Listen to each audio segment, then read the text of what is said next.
And hello, good people of the internet. It is I, Tommy Kelly. This is Adventures in Woo Woo, and we are once again back in the wonderful Ravensdale Forest, just north of Dundalk in Ireland, in County Louth, Ireland. One of my favourite places in the world. If you're a regular viewer of this vlog or just listening to this podcast, you'll have heard me talk about it endlessly. We're in a different place than we have been before. Feels a bit fairy-ish or something. Thomas Carlson talks about dragon points, dragon energies. That feels like one. What we're doing this time is the question and answer, the monthly question and answer. It's usually, the idea behind it is that patrons over on Patreon get to ask me a question on whatever topic they want once a month. But what invariably happens is that Jason asks me a question, or perhaps Abraxas, and that's it. And then I open it up to the people on the Discord, and then everyone is quite happy to ask me questions. So, as with these and all things, that's just how I feel today. All my opinions are subject to change, given new information, and just my opinion anyway. It's not, it's just another person's opinion. But hopefully it'll throw some insight onto something you've been thinking about, and perhaps even if it doesn't, it'll probably give me some insight into my own way of, my own mental machinations. Okay.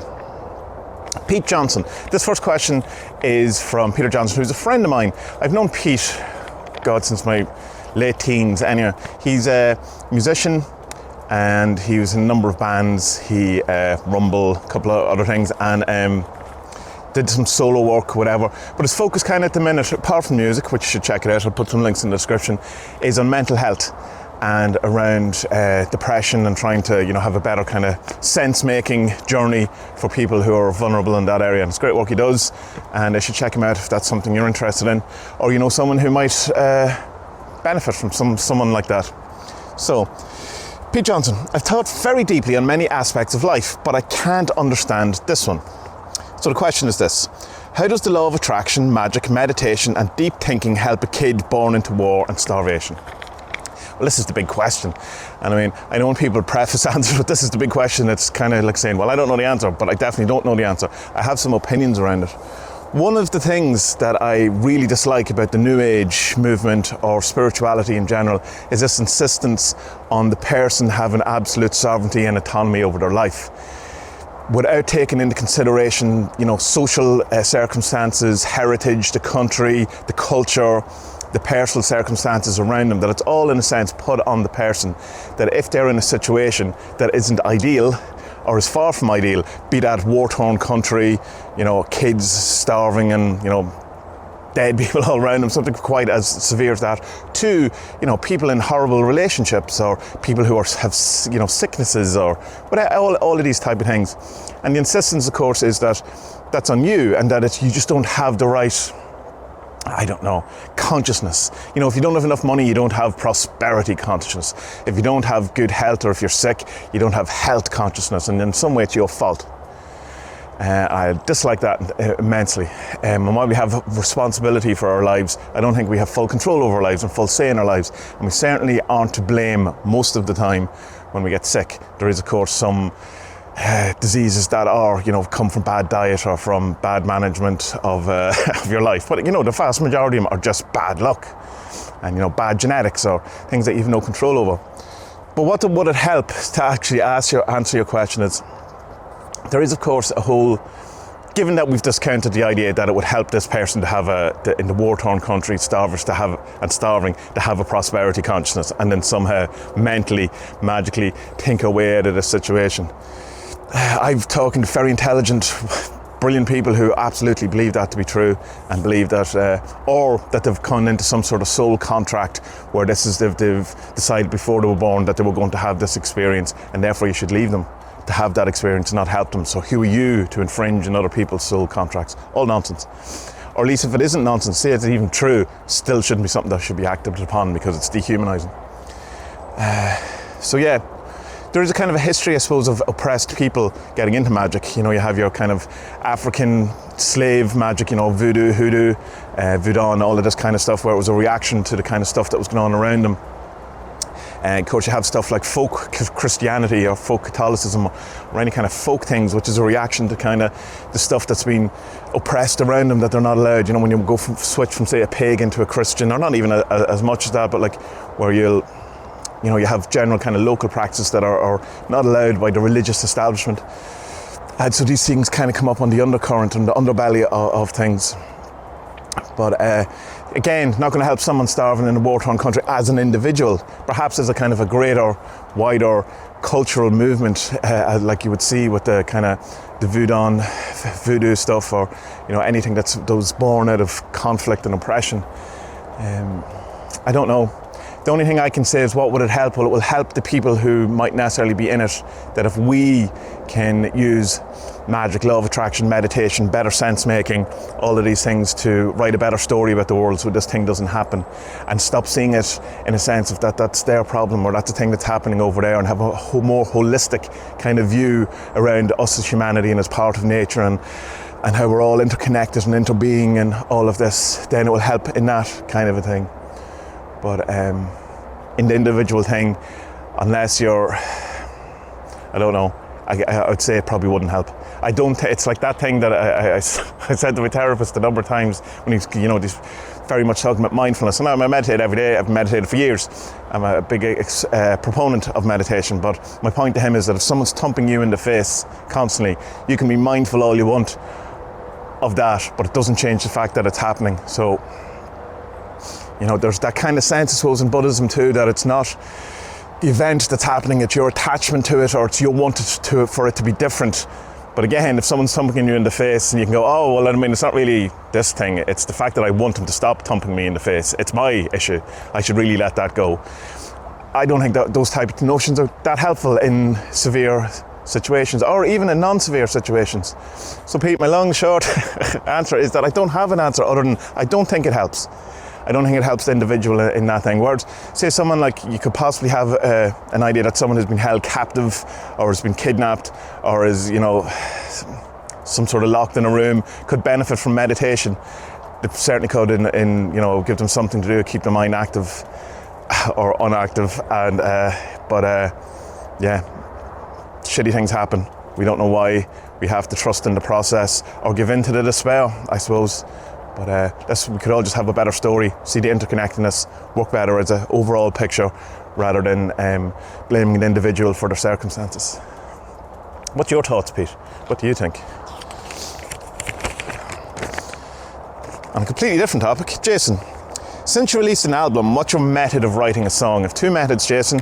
One works better than the other, but one is I can craft a song because I know the rules of songwriting. I know how to structure a song. I know music theory. I know music theory quite in depthly. So I can map out a very good, straightforward song that would, you know, sound like a song at the end of it. You know, some people would like, some people would dislike. It would be, you know, in a sense, I suppose, soulless, but that's not to take away from it. Sometimes those type of songs can be quite good too. The other kind of thing is that sometimes the song arrives and you're just translating it, or you're just being the conduit for it, and you kind of sit there at the piano or your guitar and you're trying to work out what it is, because there's a kind of a very notion or a feel or something around it that you just have to grab, or you have to, you know, kind of take from the idea space, from the music space into the physical space, and just try and let it come in the way it wants. And all the good songs I've ever written, or the songs that I listen to or most proud of, have been like that. Most of Ritualis was like that, in that it wasn't written in the sense I'm going to write down, here's the thing. It was about allowing something to reveal itself, and me kind of transcribing it or channeling it in that kind of way. Being the conduit for it. And of course, you still have to work on it. You have to record it, you have to structure it. When it arrives, there's still a certain amount of work that has to be done on it, even if it arrives. One song happened once in my life where I picked up the guitar and wrote a song from start to finish, playing it through once. And the entire thing, by the time I got to the end of middle 8, lyrics, everything was there. But most times not like that. But yeah, so cross between, and sometimes it can be overlap between, you'll get half an idea, or you have a verse or something, or you get a chorus, and that arrives, and then you have to work on the rest of it, and that's when your kind of music theory and your knowledge and your song craftingness comes in that way. Chariot, yeah, I got a question for you. Does Barry Manilow know that you raid his wardrobe? I will answer that question next Saturday. Don't mess with the bull, young man, you'll get the horns. Stitch lightly. I don't know if that's too personal, but do you incorporate woo into raising your son? And if so, how? And how do you plan to do it when he's older? Not really at the minute, but it's hard to know because like my entire outlook is woo, so I'm sure it has to filter in some way. I want him to think for himself, and I want him to have his own ideas and not be in any way kind of, you know, when I grew up Catholic and had, you know, all of these kind of shitty ideas imposed on me and stuff like that, and, you know, seeing that was told that was the only way and all the other ideas were wrong. So I want him to have a kind of a grasp of all the different ideas and all the different outlooks and kind of be open to all of these things, and to be open to thinking that all of it's rubbish too and find his own way. But yeah, that's what I want him to make, his own decisions about what it is, and, you know, maybe he'll find the secret and he can tell me. The Rabbit's Magician. What woo-woo experiences can you not get out of your mind? Whether that's a success, a failure, or another spooky thing, synchronicity. There's one that's very boring, but it's the one that I had the biggest magical feeling around it, that was so shocking and so that's unbelievable. But it's such an inane, not an inane, but kind of such a normal thing, and it's a story that we all have, but it was just in the moment, it was so fantastical. I'll tell you the story rather than talking around it. I was walking down the street one day in my town where I live, not my hometown, in town where I live, and I started thinking about a guy I hadn't thought about in 25 years. A guy I used to go to school with. Literally hadn't been in my mind, just out of nowhere. And I was going, I wonder how he is. You know what's going to happen here, right? So I walked around the corner and he's sitting in the car, around the corner. And that's important to know that he was sitting in the car around the corner, because it wasn't suddenly that I seen him pass and some part of my brain registered it. He'd been in the car for a while. He'd been waiting on his wife or his girlfriend, not sure, in the bank. And it was just so unbelievable that kind of, as an example of those type of synchronicities where you think about someone and immediately appear. That it just, I always say that how do you know when it's, synchronicity, not a coincidence? How do you know when it's magic and not something else? It feels completely different. And that was one of the times when it felt the most different. And of course, there was no big secret he had to give me. There was no kind of message, or it didn't go anywhere, or there was no big revelation or insight or anything. It was just, that was mental, and it kind of that feeling stayed with me. So that's enough, I suppose, of the reason for that.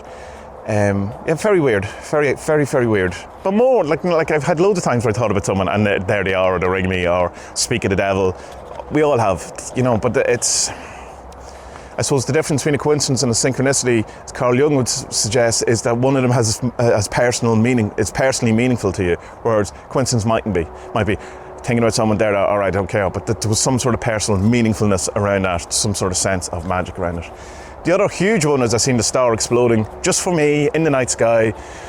So much so that even when it was happening at the time, it just lit up the entire night sky. It wasn't a firework, it wasn't anything else. I know what it was. It was a star blowing up, or not even blowing up, it wasn't being destroyed. It was showing itself and its full rapture and its full magnificence just for me.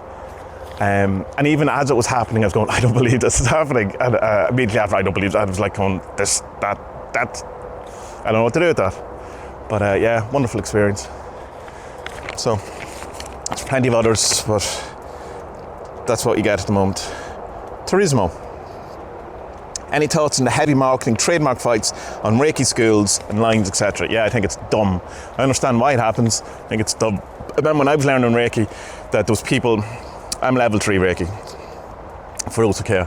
And there was other people in my class who were also level 3 Reiki, but they had learned it from a different person than the teacher I had learned it from. And they weren't allowed to talk to me about what they had learned, even though 90% of it would have been the same. Weren't allowed to share symbols because it was kept secret, or as it kept sacred. And I understand all that, and I think that's good. But the real reason I suspect that all that is done is because of money. Because if you want to know those symbols, you have to go and pay their teacher to get those symbols. Now it's great because they're all on the internet, but to say they're not activated within you. But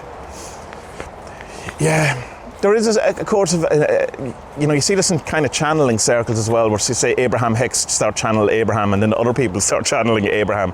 And if it's real, if Abraham is real, then why not other people channeling him? But there's kind of this is the real one true source of Abraham, and it's to stop, I suppose, everyone pretending they're Abraham. But I don't know. I understand also, though, from a certain artistic point of view, that if you give something away free, people don't value it. In that if you wrote a book and you charge people for it and they pay for it, they're way more likely to read it than if you just give it to them for free. So, yeah, there's a lot going on, but in general, I think if you're motivated solely by money, then have a think about that. This is a broad and mostly non-woo question, but I've been wanting to know how you got where you are currently. I know a lot of it's presentation, so we don't see behind the scenes struggles and challenges, but you do seem to be in a position where you're able to explore what interests you and whatever your curiosities lie. That's a place I'm working towards, and I want to see if you have any advice or stories from your own journey.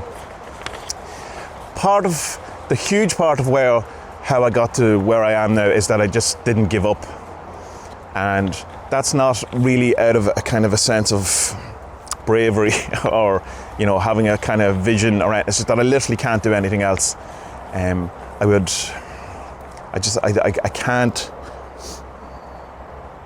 I can't be in the environment that some other people, the general populace, seem to be able to do. I have worked in offices and stuff, but very briefly, and I had a good time and great people and all that, but as a long-term thing, I think I just wouldn't be able to.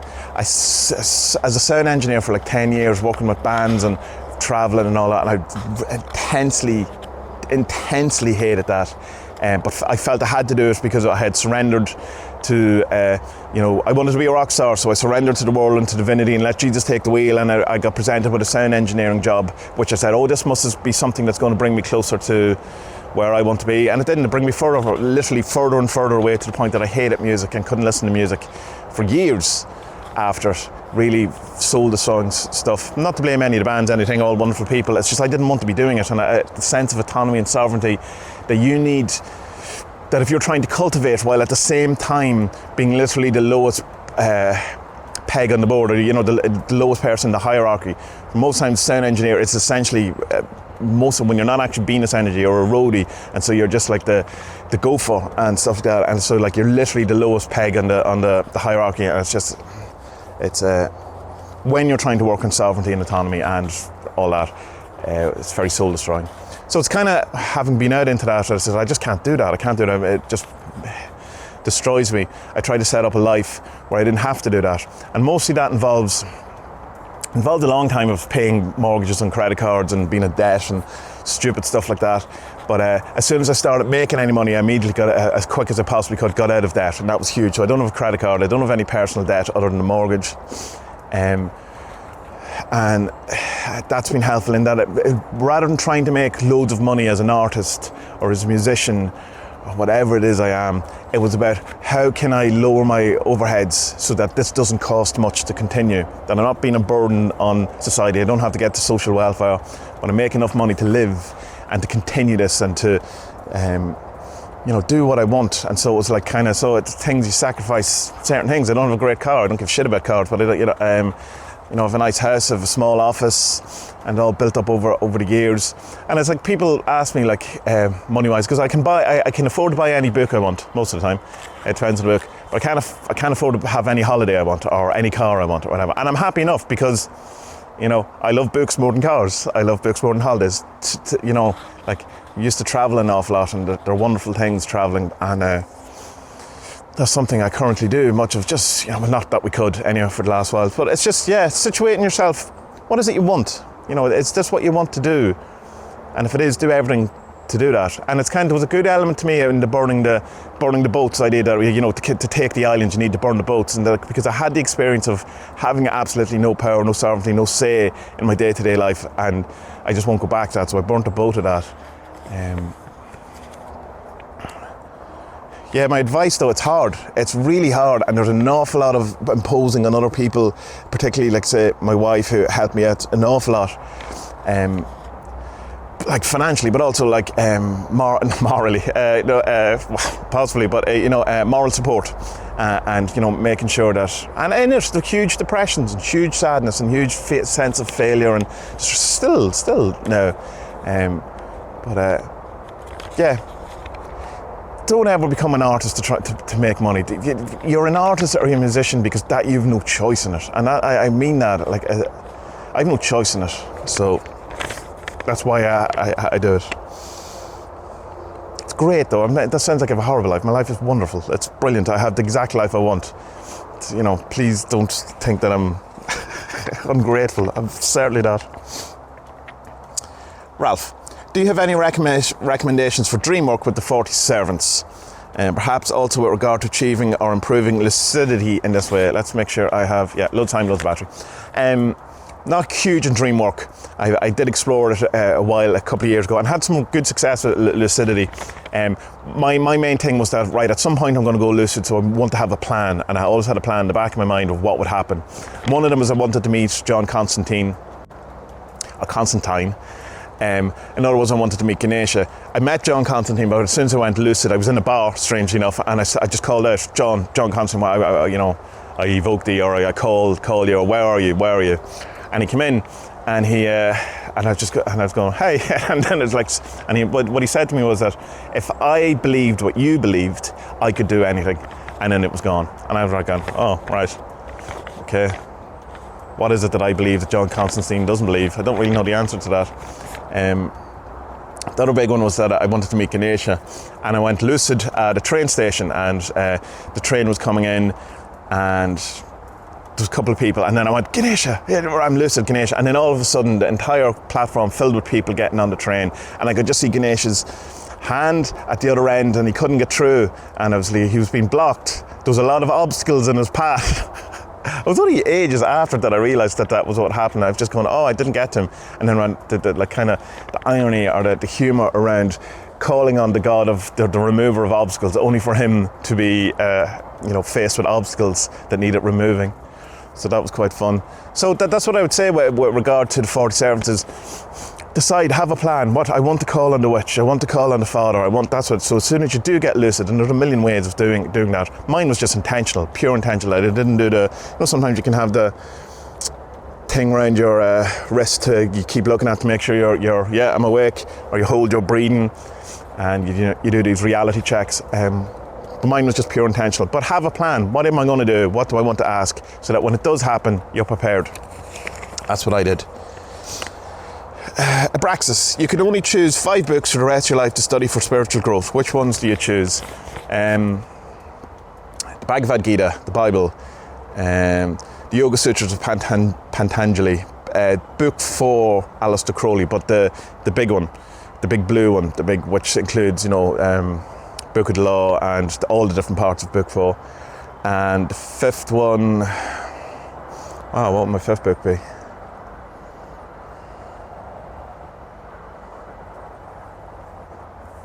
I don't know. I'm probably missing something obvious. Rosencrantz and Guildenstern are dead. The screenplay or the play, so that I can do some bibliomancy and get in contact on how to get off this island or wherever I am that I'm only allowed 5 books on. Electro Wizard. What kicks pixie sticks? I do not know that expression, but I understand what it is by inference. What's on the magical agenda moving forward? Loads more magic. A kind of a downplay or a downsizing or a downing of importance on the whole awakening stuff, and actually doing actual magic, because I've done that to the detriment of my trying to fill the different elements, the different parts of my life, the different buckets, and I've been spending too much time on the awakening thing, thinking basically since I started reading Baptist Head back then. I kind of my focus shifted from a chaos magical perspective into a non-dual awakening perspective, and I want to get back more into the actual magic, into the doing of stuff and the creativity and the trying to evolve my life and find out what I want, because I haven't been asking that question because I thought it was irrelevant, because getting caught up in that whole idea of that the world is illusion and Maya, and that, by surrendering to the divine, that your path will be shown and all that, which I'm now kind of going, perhaps not. I'm going to forge my own path. I'm going to put my will on the world, and I have to find out what that is. But of course, while continuing all the things I do, like the Turbine Syndrome is a huge magical working for me and a huge artistic endeavour. I'm going to do more music, but more magic. Less kind of dry, unsexy, one with the universe stuff.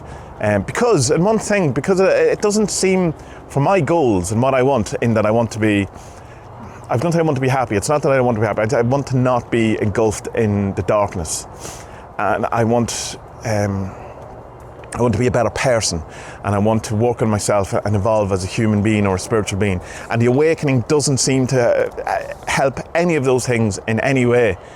At least going by the vast majority of people who are awakened, not the vast, but a lot of people who are awakened who it hasn't helped in any regard whatsoever. It's a great thing to have or whatever, but it's not where my focus or where my life or goals or where my direction, where my mountain is. Where my mountain is in a different place.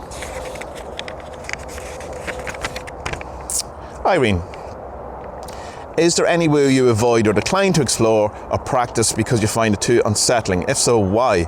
If not, what explorations or practice have unsettled you the most? I'm not into blood magic, not in any moral thing, because I don't think it's needed for the most time. And I think going straight to the blood magic stuff, where you're calling up Boone and go, here, have some blood, before you offer a biscuit or whatever. I find it like, so how do you escalate that if you need the big powerful juju some other time? Where does that go? What's the next bit? I don't like that next bit because it involves, where we're getting into sacrifices and all of this kind of stuff, But so I think, use the stuff like in a non-Telemite sense, like the kind of the sex magic or the offering of the sexual fluids or the blood or entities kind of stuff. Leave that till you really need it. So it's not that it's unsettling. I just think it's. If you offer someone £1 million to make you a cup of tea, the next time you ask them for a cup of tea, you better have £1 million, because they're not going to do it for a biscuit. And, they would have done it for a biscuit the first time. The most unsettling thing I find, but I also found it riveting and exciting, was the whole story around the KLF burning the £1 million, in that there was something that touched on me, a huge taboo or a huge kind of, it made me feel that almost like something wrong or something, a line had been crossed or something, but it was very exciting as well, that kind of idea. I was trying to come up with notions of something that I could do, because I don't have £1 million to burn. And I just couldn't, but there was something very rebellious and powerful and idiotic as well, but around that kind of thing. And that whole, if you haven't read that KLF book, the John Higgs Chaos Magic to KLF and whatever the rest of that title is, it's definitely my favourite book on magic. It's a book of magic and a book on magic, through the guise of two musicians in the late 80s, early 90s. Wonderful book. Small Debt. Being into the whole chaos magic thing, what do you think about TOPY, Psychic TV and Janissar P. Orridge? I know very little about them, other than I watched Carl Abraham's documentary about Genesis. And I didn't find I learned an awful lot about them from it. I know Jason Lewis had connection. He edited or co-wrote, I don't know, had some involvement in that, the Psychic TV book. I don't really know. I know people who are in it, and I know the kind of general thing around it, but not enough that I have any sort of opinion. Seemed cool, seemed weird, in both the good and the bad way, and definitely had a huge impact on the scene. But it's a bit like, I suppose, I guarantee if you went onto a case forum on Facebook now, 99% of people wouldn't even recognise the name. Spud. Oh, I've got one, Tommy Kelly. What's your thoughts on talismans, good luck charms? Do you make them, charge them, etc., or do you like to allow something kind of, become lucky? Like, I had these pants on when she kissed me, and when I was given an extra donut, so these are now my lucky pants. Yeah, I do. I am into them, and I do have kind of stuff that I find that I feel are imbued with an energy that they shouldn't have. Is one way. My teddy, my ET teddy that that I had from when I was a child, has something around it that my sister's one, who she gave me when my son was born, which she didn't care about when she was a kid, so it's like kind of sense unloved and almost like new. Mine has something very, very different, energetically speaking, from it, whatever. So there's that, and I know that's me who has done that. I give that to it. But there also is a connection between me, that teddy, and my HGA or my Anamkara. in the sense of that, in, you know yourself, in the Baptist head books where Duncan Barford's talking about the yellow part of the window at his front door that he knew was connected in some way and had always been connected to his HGA. Years later, thinking back, I immediately recognised that in the ET teddy bear. But I don't carry around with me for luck, but I'd be absolutely gutted and distraught and horrified, and it would have a huge impact on me if I lost it or something happened, like massively. Also, I carry these around with me at all times, as a I suppose a connection or a good luck charm. So that's kind of talismanic in it. And I have this thing that I've made recently, not fully made, but kind of Frankenstein together. So we'll focus. So this is a rosary beads that I got, and this is HGA type stuff that I'm currently working on. And so it's got roses on it, which is one of the correspondences I was given in my vision of the HGA. And so it's rose scented rosary bead, but it has an inverted pentagram because, yeah, man. But that felt right. And then the Sepherion cross. Well, Sepherion cross is the cross, but it has focusing failed. Oh well, I tried my best. It has skulls on it, and I got that in Romania on my pilgrimage to see the relics of Saint Cyprian. That time, a couple of years ago. So it's kind of a pull together of it's actually a Padre Pio set of rosary beads that I pulled together to incorporate different things, and that is personally meaningful to me, and I feel is talismanic, and in a sense it's a connection to divinity, Anam Cara, HGA, the demonic, that kind of thing, and I carry that with me too. Obviously I'm into it, but it's like, has that any more talismanic power outside of what I'm giving it? Probably not. But I'm open to the idea that you probably could make a Mars talisman or a Jupiter talisman and it would have some kind of actual effect, because I'm open to it, all of it. Why not? Who am I to say it's not? Because it seems to work for some people. Lucky pants though. Yeah, my dad has a thing about when his football team, he's a Man United supporter, is losing, that he'll start asking all his dead pets to help him out to get Man United to score. Excuse me. So I think when you get to that's lucky pants kind of situations. But that perhaps, I don't know, sometimes it seems to work for him though. But isn't it interesting that a cat could have absolutely no bearing on a football match when it's alive at all, but has a huge bearing on a football match when they're dead? Strange that.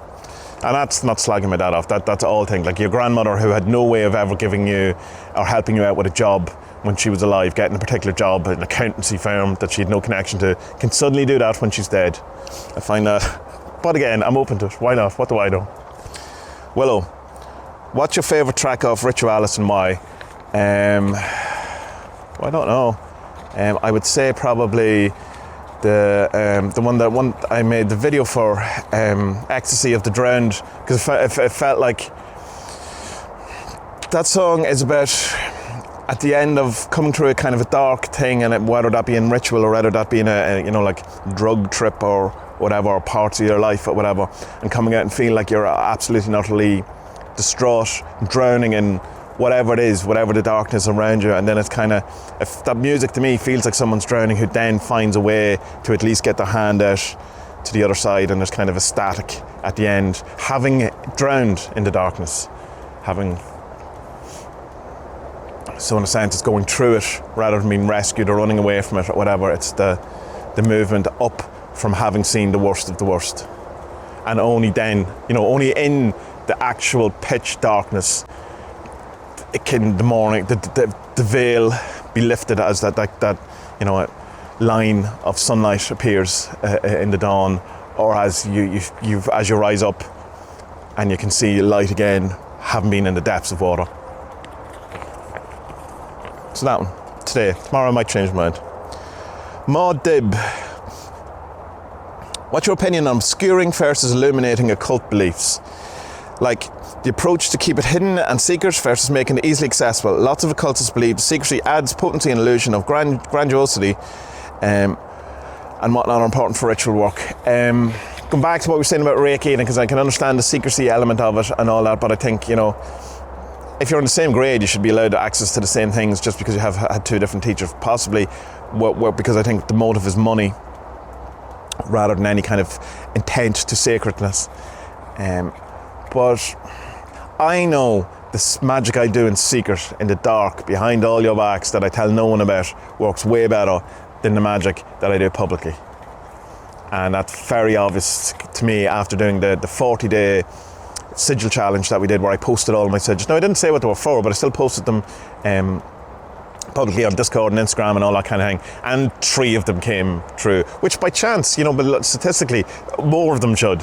You know, like out of 40, only 3. It's you know, so it seemed to have worked in the opposite way.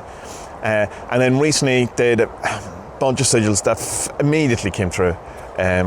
And very obviously, that I did, you know, didn't tell anyone about it, didn't make any kind of noise about it, whatever. So yeah, I think secrecy in doing the magic, the actual ritual or the actual thing, that, you know, your intent, all of these things, very important. Don't tell people what you're doing. Just don't until you've it done, or you're far enough along that it's you know, it's not going to dissipate by talking about it. But I think you should openly talk about the how you do it. What, you know, don't hide sigil creation or how, you know, the method of sigilization, but hide what you're doing with it. And not hide, you know, keep it to yourself, keep it sacred, keep it, you know, let it build the energy rather than, you know, putting it out there and before it's manifest. Because in a sense, putting it out there is it manifesting? Now, there could be a case to be made, now that I think about it, that if you're trying to very directly change something out there, then the best place to do the magic is very publicly. So there would be a case you could make in that it depends. If you're doing personal stuff, personal transformation, where I'd keep it secret. If you're trying, I'd say something like Michael Hughes' kind of buying Trump stuff that he was doing probably worked better if it worked at all. You know, opinions differ. Would have worked better as a public thing than as him just doing it at home on his own, hoping, you know, that kind of thing. It's probably not a great example, but something public, something that you're trying to change on a global cultural thing, you could be better served by doing something very, very, you know, like meme magic is a perfect example like that. That doesn't work if you keep it secret. Meme magic by definition can't work if you keep it secret. It has to go out there. So yeah, all of the kind of rituals, all of the kind of methods, all of the kind of ways of doing it, and I would say discuss them, keep them open, you know, let them let them roam free and mutate and evolve and all that. But your actual thing that you're doing, I would say keep to yourself. Or be a good chaos magician and keep one for yourself and do one publicly and see which one works best for you, because just because it's my experience, it might not be your experience. We're all very different here. So, coming up to 40 minutes, that's pretty good. Enjoy that. I'm not sure. It's always when I go back to these things later, I go, oh, I forgot to say this, or I wasn't clear on all of those kind of things. But so if you want to discuss these further, then head on over to the Discord, and plenty of chat there anyway, as always, about the different kind of topics and themes that are brought up around these type of things. There will be a new Tasta this week. I'm still working on that Ritualis video where I'll talk through the songs, just trying to get the right balance between it. I have a couple other things I want to do as well around videos and stuff. And the new chapter of Turbine Syndrome came out a few days ago, so check that out on Patreon if you're interested. Good people of the internet, from this wonderful forest, surrounded by the most magnificent of trees, who definitely know more about the world than I do. I wish you a great day, a great week, a great month, and a great end to this year. And may whatever the challenges you're currently facing, may you be able to face them, and may you overcome them, and may you learn from them, and may it all be for the best. And good people of the internet, may our best days be ahead, and be well.